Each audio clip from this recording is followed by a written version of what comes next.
Are your ulcerative colitis symptoms proving difficult to manage?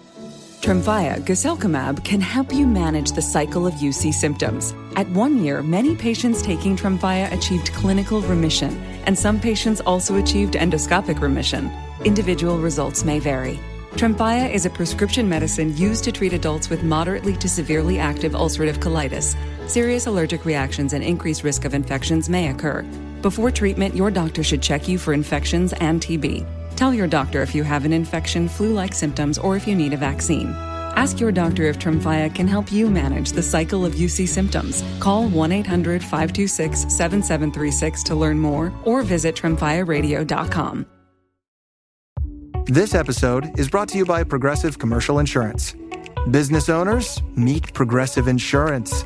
They make it easy to get discounts on commercial auto insurance and find coverages to grow with your business. Quote in as little as 6 minutes at progressivecommercial.com. Progressive Casualty Insurance Company. Coverage provided and serviced by affiliated and third-party insurers. Discounts and coverage selections not available in all states or situations. Faraday presenta Ojos con Alergia y Picazón contra el Jardinero. Y el ganador es Faraday Extra Fuerte. Para aliviar la picazón de los ojos por alergia, actúa más rápido y supera a Claritin y Flonase aún a las 24 horas. Faraday, adelante. It's really cool.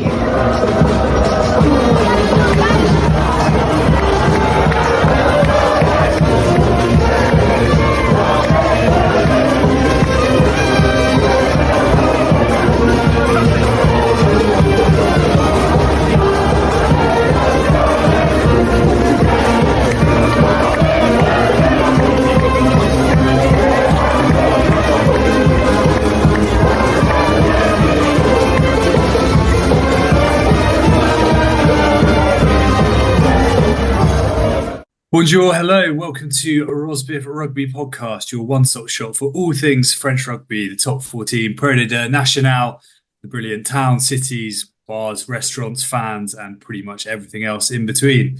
I'm Richard, and as ever, I'm joined by a very relaxed-looking compadre.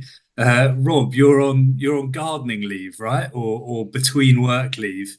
I think technically unemployed, yeah. Gardening leave implies that I'm still in employment and that I was ever big enough of a big dog to get gardening leave. I'm now just simply unemployed. Between jobs. We're recording this, just to give a little bit more context as to Rob's relaxed nature. We're recording this reasonably late on a Monday evening, and Rob is very much chewing into a lovely looking glass of rouge on a school night. Well, why not? And you've got quite a week ahead of you, right? I've got 6:55 a.m. flight to Pisa tomorrow, so for another wedding. Very nice. Yeah. Are you going to the Leaning Tower en route? I've got an afternoon there tomorrow, so I'm fully intending to have a look at the Leaning Tower and trying not to get sidetracked by wine bars or pizzerias or anything like that. Fabulous. Well, I'm sure. I mean, worse places to be going. Although I think Pisa's a bit of a dump, isn't it? Or is that just here? It's quite small. Yeah, I don't know. We'll see. Well, I'll report back. No, like end of season kind of domestic rugby, like Pisa Rovers or kind of the Siena Wizards or something like that. You could. I haven't looked, but it's a very good point, Richard. Yeah. See what Siena are doing on Wednesday night. See if there's any Siena. Because it's roughly the right sort of area. I think it's kind of between Milan and it's up in the north, isn't it? The where the rugby hotspots are. Milan is roughly the area between Milan and Venice. Yeah. So it's kind of Tuscany's the eastern side, but a little bit and a bit further south. Beautiful. Well, if you find anything, let us know. I'm sure the listeners will be eager to hear. Shall we launch straight in? The dust. Yeah, just to highlight some of the listeners, my comments last week about the lack of preparation for the best man speech that I had on Saturday. The groom repeated verbatim in his speech on Saturday. So, highlighting that while I may have organised a decent stag do, I was clearly only out for myself, as I've said pretty much verbatim. So yeah, he well and truly got me back on that one. Too honest, it all went all right though. No, like I heard recently a story of a best man who 3 minutes after his speech was asked to leave the wedding by the father of the groom. I assume no such dramas. No. The speech got finished at 11:15 a.m. on Saturday morning for a 2:00 wedding. So that was good. Had to take myself off in the reception to practice it properly for what was essentially the first time. But other than that, seemed to go all right. Winged it and it worked. So, well, fair play. Well done. Survived, I think. Survived. Unscathed. I'm assuming then your French rugby watching kind of window was slightly shorter this weekend, given you were spending, well, maybe it wasn't because you only spent 4 minutes on this best man speech. You're under the table watching, what was the GOP Confluence or whatever they were called on some dodgy stream. But how much have you seen? Because it's quite a couple of real standout games. Well, the other difficulty is that despite being kind of in Berkshire, North Hampshire sort of area, so within an hour and a half of London, the signal was absolutely dreadful. So even trying to follow kind of the scores of my section Palois boys was tricky enough. So I caught the yesterday games, the 2 Sunday games. I think I know why there were 2 Sunday games. Have you worked it out? I'll be honest, I haven't bothered to think as to why. I'm guessing there was some sort of clash with the Champions League. I can only assume it's that, because there was no 8 p.m. game or 8 p.m. UK time, 9 p.m. French time. And I was on Saturday, so I assume they moved that just because of the clash with the Champions League final. Yeah, good thinking, and obviously would have slightly more foresight than perhaps the English sporting authorities, who obviously had the Champions Cup and the FA Cup running concurrently about 5 miles apart, which is splendid work. Maybe you mentioned Section Palois, we'll come on to them in a moment. I think probably the big game yesterday was the Toulouse La Rochelle, which served it up. Toulouse slightly, well, not fully loaded, but pretty fully loaded on the bench, albeit some of those guys were still absolutely hammering it in the centre of Toulouse, not on the Sunday or the Monday, but I think on the Tuesday and Wednesday. So I think so. I know the video got posted on Wednesday. I don't know. I think it was that evening. There was Jack Willis outside the Marché Victor Hugo with the trophy, surrounded by fans, looking absolutely battered. And I was listening to, I managed to catch the Manny Miafu interview on the French Rugby Pod. And that was recorded on like the Tuesday afternoon. He said Jack Willis and Blair Kinghorn were very much the ringleaders. So I was astonished to see Jack Willis on the bench. I don't know how they decided between Malvaca and Marchand. I can only assume Marchand won an arm wrestle or something like that. Like won a shoulder off between the two. Yeah. But it was a wicked game, and always a fan of do you call it a draw, a tie? What's a draw? Yeah, just a draw. I always feel like I don't know, for a tie. Maybe that's the cricketer in me. Wicked game. Obviously, a caveat that Toulouse rested a few, albeit I think we saw, they put out their kind of C team against Montpellier and turned them over away a couple of weeks ago. Put out probably something more resembling a kind of B+ team on this occasion. Still had Francois Cross and a few of the other big boys starting. It's pretty much strong B bench. Team. It's pretty much B team. I know Ramos is absolutely class, but he's not the first choice 10 ultimately. Cross is probably the only one really that's a genuine starter that started, I think, off the top of my head. Yeah, but the point I was going to make is the drop off isn't quite as extreme as you might see in other clubs. No. And then you then got Ruma, Willis, albeit Willis after a 72-hour bender coming off the bench. But I thought certainly in the first half and throughout, to be fair, La Rochelle found like a little bit of fluency that hadn't seen for a while. Dare I say it, there were a few shades of Antoine Astoy looking pretty good ball in hand. Shades of former glories. Astoy, I mean, that's the best he's played for a long time, I reckon. And Jack Knoll looking like Jack Knoll as well, I'd say. Yeah, busy, both sides of the ball.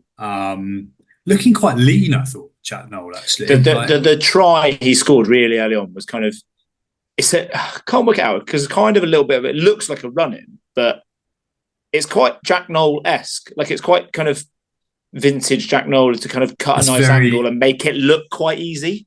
It's very similar to the try he scored years ago on that Lions tour against the Blues or whoever it was, where he kind of gets it on the right hand, almost in exactly the same spot, and just, as you say, just kind of makes it maybe look a little bit easier than it is. Also off the back of some beautiful hands, namely from Big Weenie. In his 300th game. Match.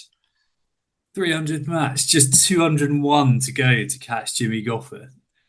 I've got more news on something similar to this in a bit in one of the other games. I've got there's another one that needs a shout out. But but then Toulouse obviously kind of do what they do, strike back. Capuozzo, he also had one chalked off, which was a really lovely line close to the try line. That's mad, isn't it? That he's not in there.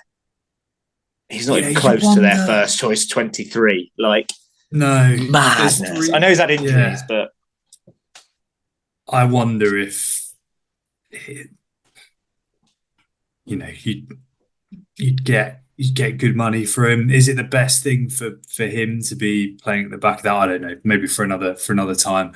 I think really the main bit I want to talk about this game, because it was pretty high quality throughout. Some really good performances. Skelton was Skelton-y. Paul Grau had a brilliant game at 9. Just about to say Paul Grau.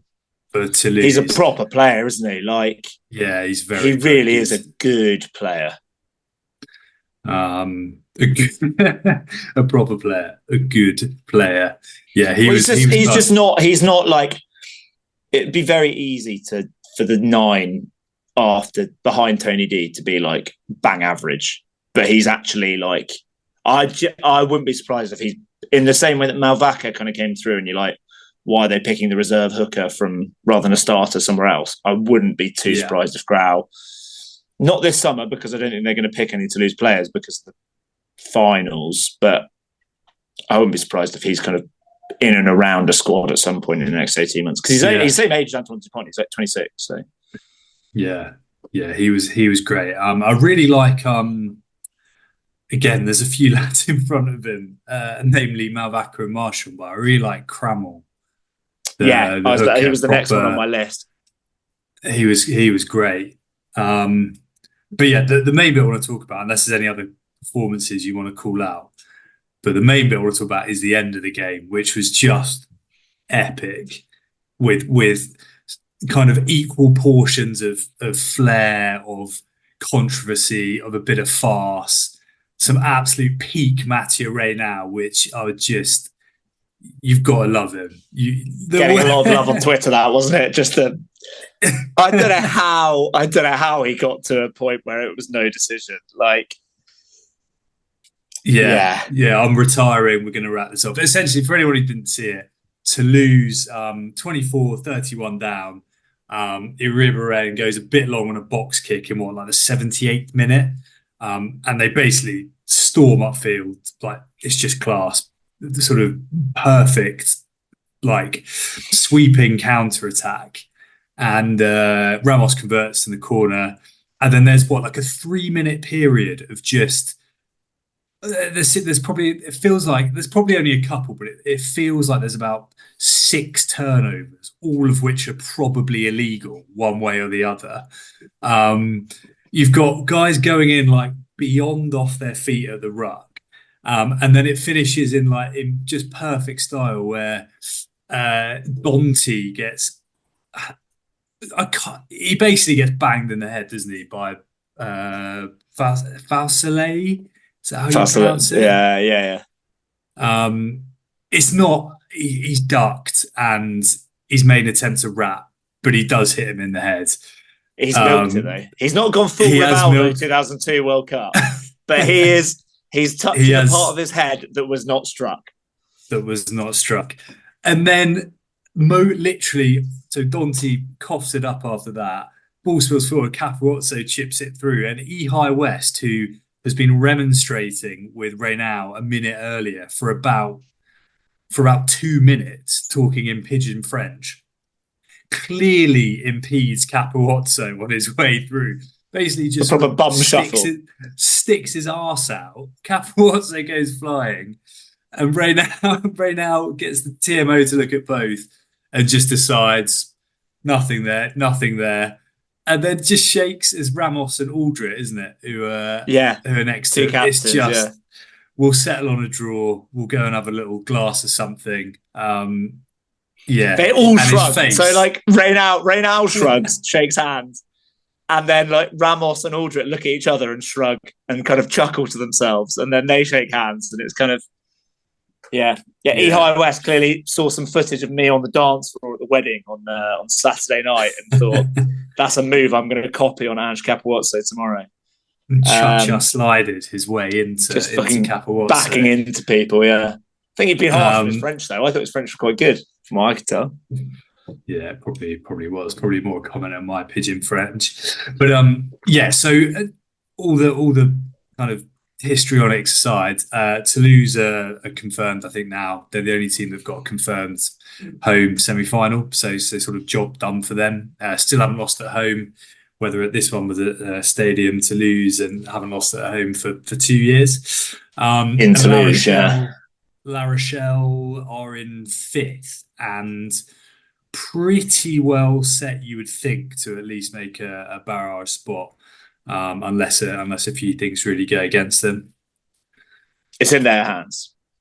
Very much in their hands. And they are at home on Saturday. They're all Saturday, They are Racing playing 92. Racing, 5th v 6. We'll come on to that in just a moment. But anything else on that one? Because that was the standout fixture, I think. I've got a few things very quickly. Castro, great finish, 5 meters out. Ridiculous power. Yeah. There's no way he should get through there. He's just got that try. He's got that Simmons-esque power. Simmons or Visa-esque kind of shouldn't have that much power. No. Talking of reserve Toulouse players that I don't love, I'm not a huge fan of Theo Ntamack, I have to say. I don't think he's that great. I haven't seen enough of him, to be honest. I don't see enough of him doing like really good stuff. Like he's not Castro or Brennan levels or anyone like that. Yeah. We'll reserve judgment on that for now. Merkler coming on as a reserve second row was rogue. really rogue. I saw it and was like, surely the Tribe app has got that wrong. And lo and behold, there were 3 tight head props on the bench. 2 tight head props. 2 tight head props. I just had the thing apparently. So Willis apparently didn't make 41 tackles last weekend, but I think he may have had more than 41 beers since last weekend. I reckon that's probably doable in the 3 days. I would like to think so. And Sofiane Gattoun retiring. I didn't realise he was 35, but been a good player for them. He had the trophy at the end in front of the fans. Did you see that? No, I didn't. It was quite cool. Yeah, he was. Mate, we've missed the big one. We've missed the big thing, and I don't know if you're saving it for the Petit-Fours, but the inspirational figure in the crowd. I don't know if I saw. I must have. I was a little bit in and out, but I saw most of it. Who was in the crowd? World Cup winning French goalkeeper Fabien Barthez. Correct. Was it? Was it the crowd? Yeah. And on social media, there's been like an inspirational. There's a message from Fabian Barthez to the Toulouse. But he started his professional career at Toulouse, so he started kind of slightly more towards the Pyrenees, but his professional career and his kind of back end of his youth career was at Toulouse before he moved to Marseille and Man United, obviously. Fabian, still looking quite good, to be fair, as well. Oh, I'm not surprised. Speaking of that team, I told you, so I was at an airport last week and I saw who should walk past me, but a very tall, well-dressed and kind of, what would you call it? Like, or basically just a bloke with an aura. It was Patrick Vieira. I've walked past him in central London. He's massive, isn't he? He's huge. Yeah, enormous bloke. His manager is Strasbourg, which I didn't know. Yeah. Cool. All right. Toulouse, La Rochelle wrapped up. Toulouse. Did you enjoy Paul Gustard on commentary, trying to shoehorn anything remotely related to Stade Francais at any opportunity? Yes. You know what? I'm going to admission here. I listened to it and I tried to go back on another stream today. I couldn't. There was nothing that mentioned it was him. I was like, who is this guy? I was like, it's like, who's this Welsh bloke called Paul? It's like Paul Moriarty. I didn't hear any names. I was like, doesn't sound like Zach Henry. Doesn't sound like I was about to say Joe Marchant. I was like, who is this? And there were a couple. He was like, not sure there were many arms from Skelton in that hit. Bearing in mind that there's a pretty good chance that Stade Francais could meet La Rochelle. He's like, yeah, a bit ropey from Skelton that in the last play. Guzzy, what a guy. Right, shall we before we maybe talk about the other Sunday games, should we rattle through a few of the slightly less important games? Montpellier Madness won 41-26 against Lyon. I think Jan Surf. We actually did quite well on our predictions this week. We predicted that. Yeah, did all right. I did see. I'll be honest, I only saw very brief highlights, but I did see a quote from Baptiste Quiu, who I think was very unhappy at his team's performance. Was the effect of blokes checking out, which is not entirely kind of unexpected given where they are, but obviously causes some frustration. Oyonnax last game at it's this Charles Mathon, isn't it, or Mathon? Yeah, their grounds. Great call from Europe, 27-20. Like they've had they've been all right, haven't they? They've been okay. They've been okay. I just think it's that sort of thing. Like last home game, they were all against a team that's poor away. They were just kind of always going to win it. Bit of a bugger that for Bayonne. That kind of screws them for Champions Cup as well. Yeah, they're sort of their season's done. Season not done. Full noise as well. Pretty much. They're pretty much full noise. Yeah, and they've got a few away from home. They have now. Yeah. Team whose season isn't totally done. Castres beat Stade Francais. So they kind of cling on in just outside those barrage spots, which is, I think, fascinating. They have to go to Bayonne next week, but who knows? And then I think I heard a stat at the start of that game that Stade Francais have the worst goal kicking percentage in the league. Really? Yeah. Which it doesn't surprise me that much, to be honest. But that's not gonna. They need to sort that out if they're going to win anything in knockout rugby.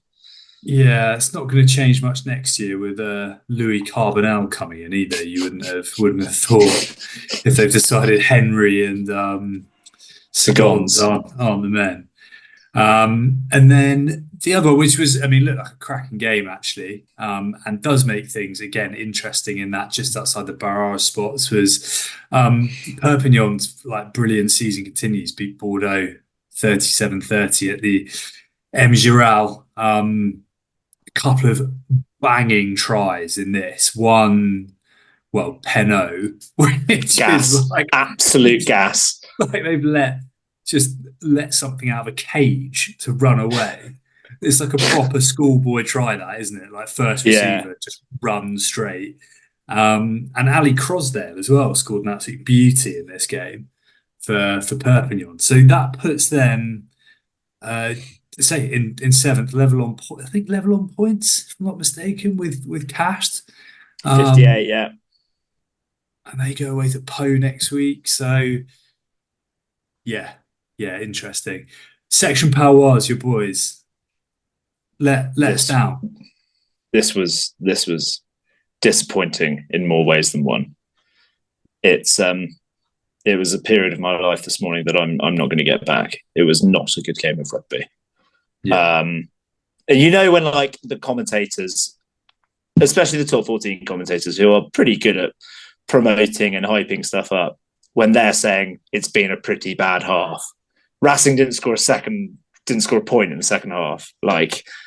And I think Po only scored like 12. Po were really, really disappointing generally. Like, as a Po fan, they have played such good rugby all season, and they just weren't themselves until about the 65-minute mark. In fairness, a little bit of that was Racing. Like, Wacky was good at the line out. He wasn't brilliant, but he was very good at line out time, kind of doing Cameron Wacky things of disrupting ball. But like Simmons missed a few kicks as well, which probably in hindsight, like he should get them, but also could have got them a bonus point, which would have made a big difference going to that last weekend. That's a pretty tough decision towards the end when the scrum was starting to.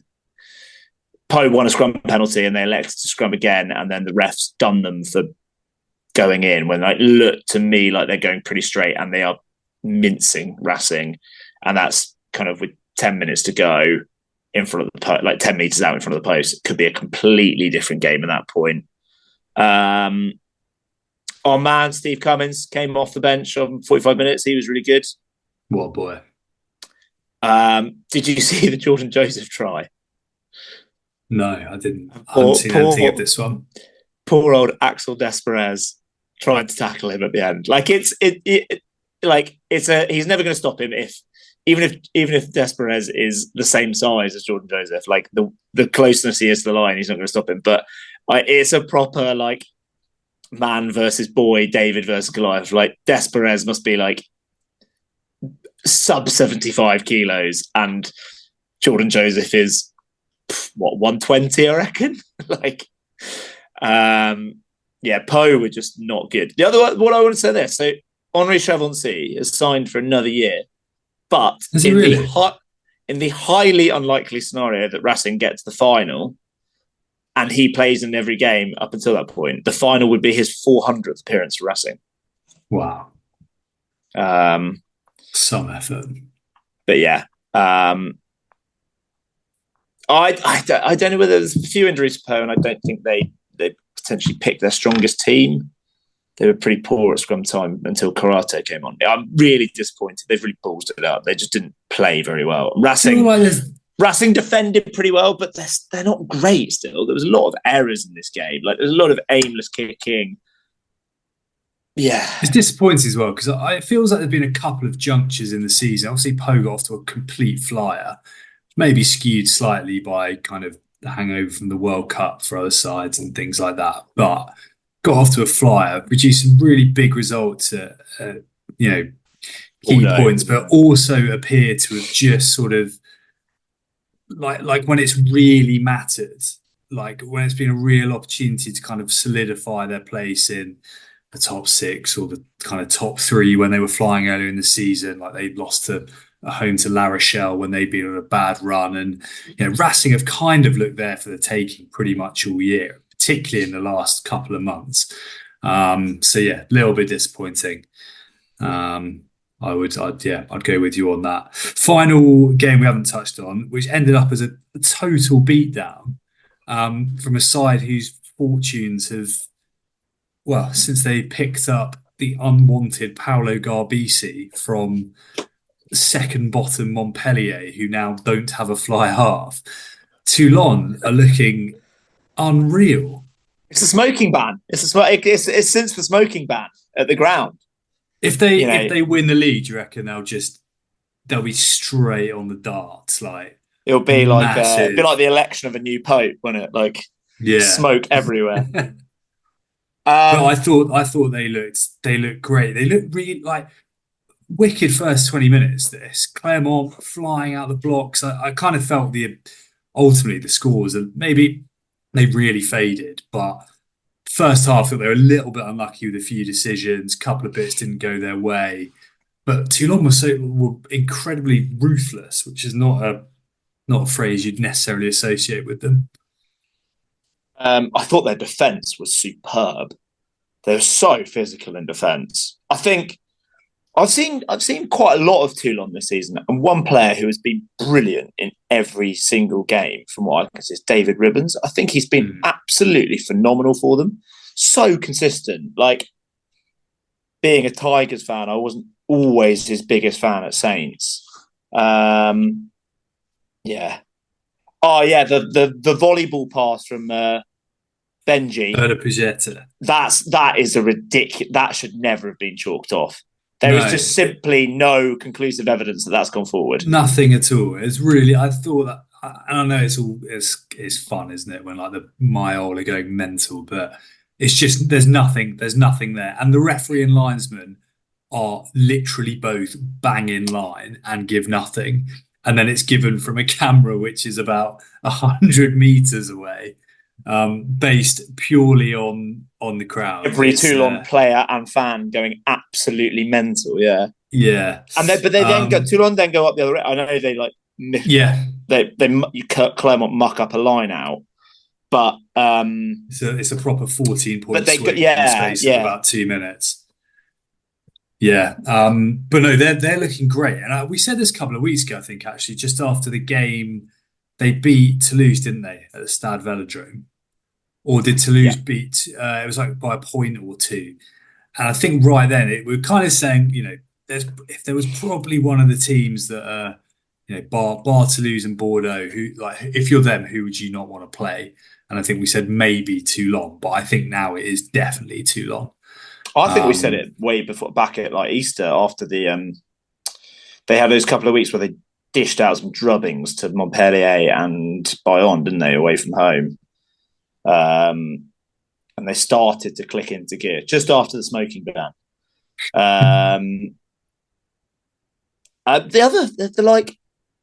What's the Rabu, the 12, I thought was class. But then they've also had Smiley, who's also another kind of mid-20s French player playing at 12, who was class the week before. So Rabu's off as well, I think. I think they've sold him. Yeah, I think I saw a few comments kind of saying, maybe you should have had a bit of game time earlier in the year. I thought also, and not just because he scored a ridiculous trial and outside of the boot shit, but Gabin Villiers is looking somewhere back to his best. I think France made an error taking him out of the team in the World Cup. I know it's easy to say in hindsight. Yeah, but I just think like he's actually got some gas. That was the kind of one area that I wasn't sure about. He's just so good defensively. Like, it's so many contributions. I think like Biel Barret at this point in time is just a flyer, whereas when France were good and like winning Grand Slams and stuff like that, it was Dumortier, wasn't it, from Lyon, or Villiers. He was class, absolutely class. Gabin Villiers. I thought Clermont were pretty poor. They were back to the Clermont from about 2 months ago. They were dreadful, and their defence was all over the place, as was Poe's. But yeah, there's been some pretty poor defence this weekend. All makes for some fun viewing, though. Right, we've got a couple of minutes just to preview the final round of the regular season of the top 14. So the games that really stand out, well, one of them really stands out, and it's second v third Stade Francais Toulon. I think the way who can suddenly get that, they could get a home semi. Yeah, they could skip the barrage altogether. Yeah, so they're 3 points behind Stade Francais. So it's as good as you would think it's as good as a shootout. It's kind of a quarter-final it is a shootout, match, isn't it? So that is really exciting. I still wouldn't be surprised though if Toulon sent a weakened team. I don't know why. I just think like they might bank their chips, go full noise for their home barrage, and I don't know. They'll play Stade Francais at home away in 2 weeks' time anyway. So I don't know. Yeah, I don't know. We'll see. That would be quite rogue. Perpignan have the slimmest chance, but you would think probably not. It's not entirely out of the question, because they need Racing to not get any points and to get hammered by La Rochelle, which I would say could happen given the matchups there with La Rochelle's pack. And then Pau would need a bonus point against Perpignan, who haven't always travelled that well. Pau got a good home record. If they're back to themselves, then at home, then they could do it. But yeah, it's an outside chance. Be interesting to see how Perpignan, because Perpignan can still, in the likely scenario that La Rochelle beat Racing, a Perpignan win should get them sixth, which is just crazy. And the groundswell of belief from their fans would be, suggest that they believe still, I think. Yeah, and absolutely. Castres in a similar position. They also go to a team with a good home record in Bayonne. Bayonne could be on the beach. Who knows? Lyon, Toulouse, deadest of dead rubbers, largely. And then what have we missed? Clermont host Montpellier. Clermont have they don't really, do they? Their points difference, and they've lost the game. Their points difference means they're out, but they still need top 8. They still want top 8. Yeah, that's true. You'd think Montpellier will rest everyone with the access match coming up. Looking forward to it. A few late kickoffs. Right, we'll wrap it up. Back in just a sec. Some ProD2 hijinks.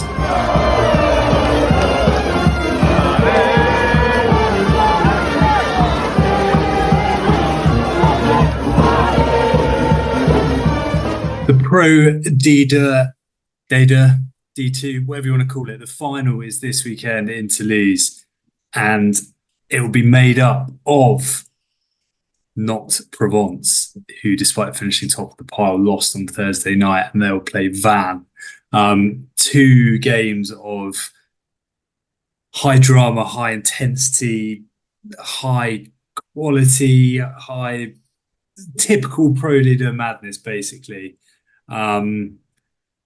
Provence will surely be filthy at losing this at home, you'd think. Well, Gopeth missed a kick that would have taken it to 24-23, but they still, and it was a tough conversion, they still got 20 minutes there. And obviously the highlights, you don't see what happens for that next 20 minutes. Clearly nothing happened, but I fail to believe that nothing happened whatsoever. They should have. I'm just amazed that the game stayed the same score for the last 20 minutes in ProD2. It must have been phenomenal. It would look, from what I could tell, like a phenomenally ferocious 2 big packs, kind of not quite cancelling each other out, but pretty much doing that. Like the 2 Provence tries that were maul tries were really, they were not kind of thundering over, let's put it that way. There was a real energy sapping maul tries from Provence. Fair play to them for doing that against Grenoble, but yeah, it's a massive. It's just like, I don't know, and I don't want to say I told you so, because it was always a bit of a flip of a coin, but there's just been something about Grenoble in the last, basically the kind of second half of the season. They've kind of, once they sort of got themselves into the top 8 or 9, and they almost like wrote off that points deduction, they just seem to have marched on. They, we'd said they beat Vannes a few maybe like a month or so ago. They're now beating Provence away, who were top of the pile by, I think they were 6 points clear as well. And they just seem to be getting it right. Like the formula works. They're physical. Like, I mean, Sam Davis is probably give or take, been player of the season. It's been absolutely amazing for them. Another drop goal in this one as well, which was a beaut. And you're right kicking stuff from a long way out as well. Like big decent clips. I was trying to find. I've been through, because there's obviously like the official highlights packages, and we can't get access to too much. Well, we can later in the week, I think, but not in time for this particular recording. Still no full replay up yet. Still no full replay. So we're speculating a little bit, but I tried to find some of those kind of longer highlights. I've been through a load of them, and I don't know what happened in that last 20 minutes, but as you say, there's probably a few nerves, bit of cancelling out. But yeah, amazing win for Grenoble away at Provence. It's a bit of a turn up, all told, despite their form. Jimmy stuck on 501, so he'll come back. We'll probably have to sign another 2-year extension at some point to stay down in the south of France. Also means that, we talk about some Brive not going up. Confirms Courtney Laws will be in ProD2 next year. Ned Hannigan, Wallaby, signed for Provence. Another massive name. Kerwin Bosch confirmed today to Brive. To Brive as well. So increasingly some big names there, kind of whether they like it or not. My only other call out in this was going to be, did you see the I think it was Grenoble's last try, actually, the assist. I hate the word assist in football or rugby terms, but the assist from Pio Murarua. I didn't know. Flicks one out the back before the Provence try in the corner. Not Provence, sorry, Grenoble. Yeah, just it's Pio's world, and we're all living in it. So yeah, he's peaking at the right point. Our man. Maybe he needs the warm months. Maybe back in November when it was freezing cold when we saw him, it was just not his type of weather. Perhaps the world's most disinterested rugby player. It was phenomenal. So yeah, Grenoble march on to Toulouse on Saturday, where they'll play Vannes, who I think we both thought would run out as not comfortable, but comfortable-ish winners, given they'd had a slightly easier route to a much easier route to the semi-final. Had a week off. Beziers went the distance with Brive the week before, but again, this was only settled in the last 5 minutes, wasn't it? Beziers kind of clung in there, and I think got within 2 points with 5 to play. Yes, I think it was 27-21. They got penalty, didn't they? But this game was 3-0 after 35 minutes. It's mental. Like, I know Beziers had that try chalked off. Brilliant finish from Gabin Law with running angles all over the place, but one of the dummy runners decided to shoulder someone in the head, and they came back for the penalty. But some of the angles of running lines, both teams in this were glorious. And tell you what, the main man, Samuel Marquez, left a few points out there. Couple of one tough conversion. He missed a drop goal from a goal line dropout. He missed a pretty kickable penalty.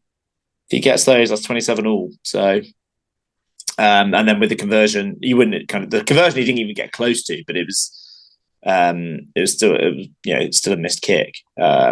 It's just such small margins, isn't it? Like it's been amazing, actually. I think there's obviously the home team advantage, and it's kind of persistent throughout the year in top 14 ProD2. It's not amazing. You get to the sharp end of the season, and that kind of gap starts to reduce a little bit when everyone is truly full noise, full strength. There's everything to play for. There's a few more nerves. It's like the end of the season, the end of the regular league season was just wild, wasn't it? In terms of, it was almost impossible to predict at points because all of that goes out the window. And I think it shows actually how evenly matched some of these sides are. So Beziers, I know you really wanted Beziers to go up. I also want Vannes to go. I also, of the final 4 teams, it was kind of Grenoble that was actually the team that I wanted to go up, at least, just because they've been in top 14 in my memory. Yeah. So I guess that takes us ahead to Saturday. Stade Ernest-Valon hosting yet another big game of rugby. Toulouse, if you had to sort of month pass to Toulouse in the last month, you'd have had a pretty good time of it rugby wise. Couple of stadiums, about 4,000 pastisses, and now the ProD2 Final. Van Grenoble. I had a little look at the odds earlier, just purely out of interest, and it was pretty much evens everywhere you look. I mean, difficult to tell, but I struggle a bit to look past Grenoble, whether that's fortunate or unfortunate, to be honest with you. Yeah, I mean, Van have been pretty good away this season. That looks like an awesome atmosphere, and you can tell from their social media, like they now look like a proper club. Like it looks like a top 14 ready setup there. Yeah. Their social media has been great. Like they're clearly loving the fact that they are, in this level, for the first time ever, their first ever ProD2 Final, highest they've ever kind of finished. That kind of groundswell of belief, I think, could get them through. But yeah, I've got a funny feeling about Grenoble, I reckon. I think I might be with you. Yeah, we'll see. I quite like the idea of Van winning automatically and then the access match being Grenoble versus Montpellier. Yeah. I kind of see it the other way, though. Like, I think if you're Montpellier, you'd probably rather would you rather go to Grenoble? Like, it's a bit closer. Montpellier to Van is absolutely miles away. Like, decent chance none of those players would have ever played there. I mean, like that would be quite special. But I mean, also, yeah, I'll be honest, I had a little look earlier because I think Van is very hard to get a ticket for. I think the access match, Grenoble, you probably could. I did have a little look at flights to Lyon earlier on the 16th. It's doable, let's say. Interesting. Whereas I think the flight to Nantes and then I think trying to secure a ticket for the Rabine is going to be difficult.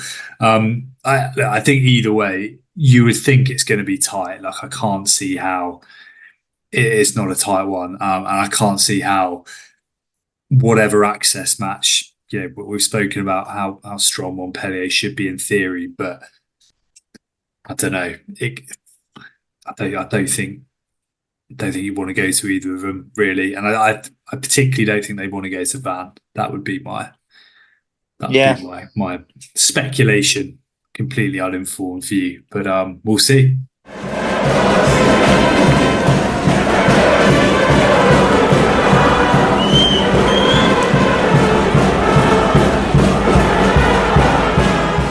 One other game of note, of real note actually, because it was the first ever access match from Nationale up into ProD2, and there won't be another new team from this season at least, because Montauban won away at Narbonne by a point, I think it was 19-20. Not a squeaky one. It was really squeaky. Squeaky one. Narbonne out to a lead, and it was what was the fella's name? The winger Yvan Relac in the corner, and a conversion hit from the touchline. Somebody who was slightly derided after a visit. What was it when you went to Jerome Bosviel? You say he basically had one of the all-time stinkers. He was dreadful, yeah. Yeah. Well, he showed up when it mattered. So, yeah, like bit of experience, a wise old head. Wise old head. I also think fair play. We both thought that Narbonne would probably shade this. Like they've got a little bit of star quality, some experienced players, and have performed pretty well for a while, and big home advantage. So I think it's actually probably a slightly better kind of. I think Montauban probably had to go a little bit harder than a few people would think to win that. I think it means Rocco Deguni still got another year in his contract there, so he keeps going. Nice. I saw the height. Frustratingly, I think the game must have been on. We were discussing this on Canal somewhere because Narbonne live streamed most of their recent home games on YouTube, and this one, I assume there were TV rights, which stopped it. But did catch the highlights of this. Atmosphere looked wicked. Ground, bit rogue looking, but really cool. Montauban had like their own proper away section, kind of elevated. Lots of flares. One of the bigger boos for a visiting team when they ran out at the start. That was really good. And if you find the highlights that are up at the moment on the official French, the LNR YouTube channel, they haven't edited out the ref's mic at all. And there's, I think after a couple of minutes, there's a penalty to Montauban where you can hear one of the players, which it sounds like a slightly Irish accent. So I think it's Dan Goggin, is shouting, effing roll away, like clear as day, and follows it up with the fat C-bomb to the player lying on the floor. It's like, it is crystal clear. So if you want to hear some elite level on-field swearing, look up those highlights. So yeah, Montauban lives to fight another day. The celebrations from Montauban with the fans afterwards looked very cool. Looked really, really cool. The Sapiac Ultras, who have been giving it their all season and were great. They were great fun to be part of when we were there. Fair play to them. Like they deserved a kind of day in the sun, and it looked like a day in the sun. But there's some really cool stuff, like intermingling fans and players and people getting drenched in beer and stuff like that. It was, lots of flares as well, lots of singing. It looked really, really cool. Narbonne still have to visit at some point. You know, Toulouse tickets increasingly hard to come by. Narbonne, not a million miles away from there, or Montpellier. Looks like a beautiful place, great ground. And Montauban, stay there. I think Montauban, when you visited, you said was a cracking spot, right? So yeah, really nice town. We weren't quite there long enough to enjoy it properly, but it was a lovely place. Two very agreeable spots for some future ventures. Well, it keeps the dream of the Béziers Thursday night, Narbonne and the Nationale Friday, Perpignan Saturday alive, or maybe even a Friday, Saturday, Sunday combo potentially. But yeah, certainly doable to kind of get a trio in if you really want. Yeah, superb. Right, ProD2 done. Back in a sec, a couple of Petit-Fours.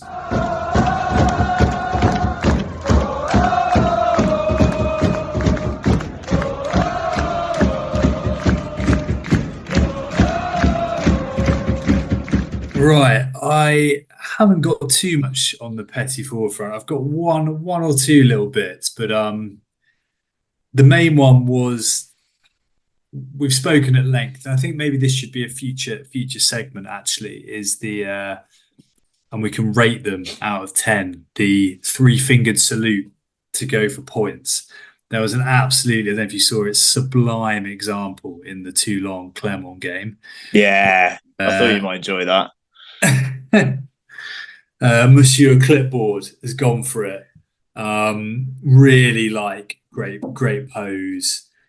You can still see the empty grid on his clipboard. And then, as if that wasn't enough, the cameras then panned to a slow-mo of Baptiste Saran, who is also doing the three-fingered salute for points.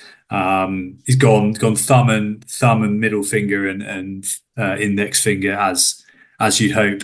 I dare say, sort of, pretty good, probably a solid 8 out of 10 on the synchronized three-point salute scale. So really enjoyed that.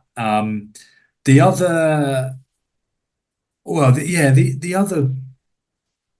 Petit-Fours I had is, a few unsavory characters knocking around in French rugby, as there are all walks of life. But have you seen who Montpellier have added to their rogues roster of potential signings? It could just be speculation, but a few French rugby journalists were citing it today. I think I did see this. I know they've signed Domingo Miotti, but I assume you're not talking about him. No, there's nothing confirmed, and I don't know if this is pure hearsay. but there are rumours that they are looking to lure Stuart Hogg out of retirement to go and play for Montpellier. Oh, wow. Him and Billy. Which, I mean, like, you know, I don't know, I think things have come to light about Stuart Hogg, which are kind of unsavoury, to put it mildly, and he's got a court appearance, hasn't he, for some pretty appalling behaviour around, some not great stuff. But just more to focus on the Montpellier element. Like it just seems totally like that just feels totally baffling, regardless of, you know, the kind of character of the guy. It's been broken forever. I don't. It almost feels like a bit of a maybe it is a rumor, maybe it's total bollocks. Kind of hope it is, to be honest, but like it just seems like that recruitment policy has gone, if it wasn't already like a bit off the wagon, it's just completely mad. Who knows what's going on there. It's beyond the basket case of a club, I think, regardless of whether that's true or not. Those were the main things for me. What have you seen on the grapevine? I was just finding the list of departures from Montpellier. So they have parted company with Aubin Emery, I don't recognise him. Louis Forsans, who's a talented young fly half.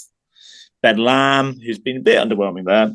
Jeffrey Dumaru, who's kind of probably getting on a bit. Brendan Payenga-Amosa, who was absolutely class when we watched Montpellier against Quins, and is, you know, from that title-winning side, was a very good player. Clement Demonc, I don't know much about. Gregory Ficton, quite a decent player. Lamasatelli, we knew about going to Quins, another title winner there. Louis Carbonell, the big name, but that's a lot of turnover. Like, it's real. What are they doing? Really scattergun stuff, isn't it? There we go. Just to where just before we started the Petit-Fours, did see that ahead of their game at Castres, Stade Francais were training at Narbonne. Did you see that? No, I didn't. They're having like a kind of get together sort of thing with Narbonne. I mean, was still drinking in some of the stuff from Toulouse, to be honest. Obviously, Jack Willis in the Marché Victor Hugo on Wednesday evening was the highlight. Saw a few photos from the training on Thursday as well. Couple of big bags under the eyes. I also saw in the changing rooms before the game on Sunday, Chocobares was kind of just outside the changing room door. Like he must have been he wasn't playing. He must have been like warming up or something, or helping with warm-ups. Top off, like dripping with sweat. I can only assume sweating out many a beer from the previous days, because there's no reason why he should have been that sweaty, I don't think.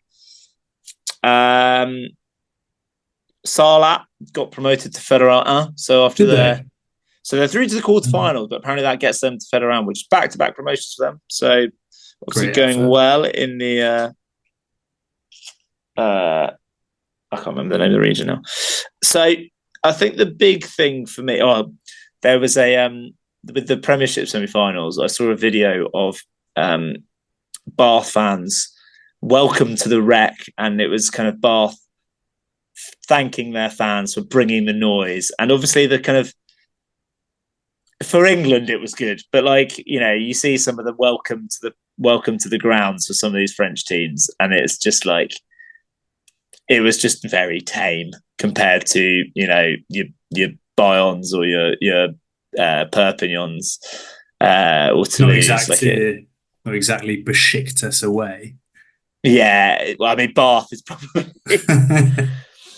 I mean, if you're paying your £100 per ticket, you probably want to make the most of it. So you should be going mental. But cracking pies at Bath. It was well done to Bath. But you know, it's 5 out of 10 compared to Perpignan.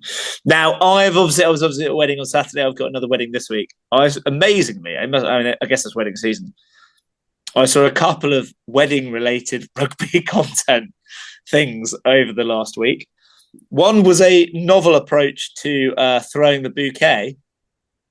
Rather than throwing the bouquet, they wrapped a rugby ball in kind of some frilly celebration stuff and kicked the rugby ball in the air to see who was going to catch it. To be like an up and under. Yeah. Jesus. I also saw. I don't know what it was, but it was like what happens when you marry a rugby player. And it was this it looked like they were getting married in like the Palace of Versailles or something. It was very, very fancy. And like at the end of the ceremony, or maybe even as the bride was walking in, I can't quite remember, they'd adapted the words to the kind of Ale, Ale to like Marie. So it was like basically like cheering them getting married, but in the style of a French rugby fan, which I thought was excellent. Might request that if and when I ever get married. Nice. So yeah, some slightly happier things than the Montpellier madness. Maybe some inspiration for your own wedding for those of you that are potentially going to some weddings in the next few weeks. It's wedding season. When you said it was like them walking down the aisle, I thought you were going to say, and all of a sudden, like Will Skelton comes in with a no arms tackle. Paul Gustard pops out the back, trying to get them sighted. Excellent, good stuff. Right, well, I think that's a wrap, isn't it? It kind of feels quite weird to be having the last league game in the top 14 and to be at the ProD2 Final. It kind of feels bizarre to be at that stage, and to think we've still got an access match to come after that, and a load of barrage. I think we probably want to do a little bit about the tour, because the semi-finals and the finals will impact who can actually go on the tour to Argentina with the French national team. So it's quite interesting. Could see some new names, and there's plenty. But I keep thinking of I'd love to see him playing for France. So we'll have a think about that in the off week, and when we know the semi-finalists and barrage teams, we can throw a few names out there for the potential France tour. Absolutely. Right. Well, enjoy the rest of your glass bottle of red. As in glass or bottle, not glass bottle. I'm aware that bottles of wine tend to be made of glass. Enjoy your early start to fly to Pisa. Enjoy the tower.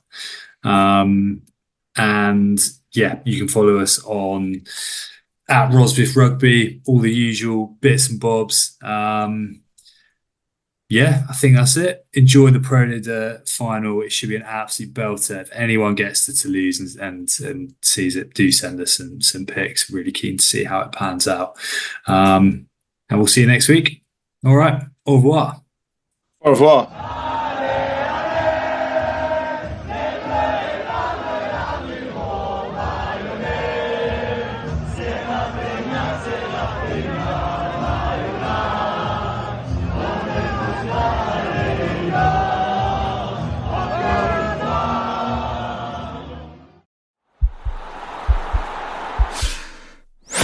This podcast is part of the Sports Social Podcast Network.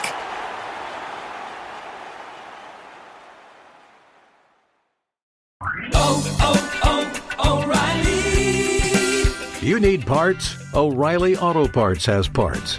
Need them fast? We've got fast. No matter what you need, we have thousands of professional parts people doing their part to make sure you have it.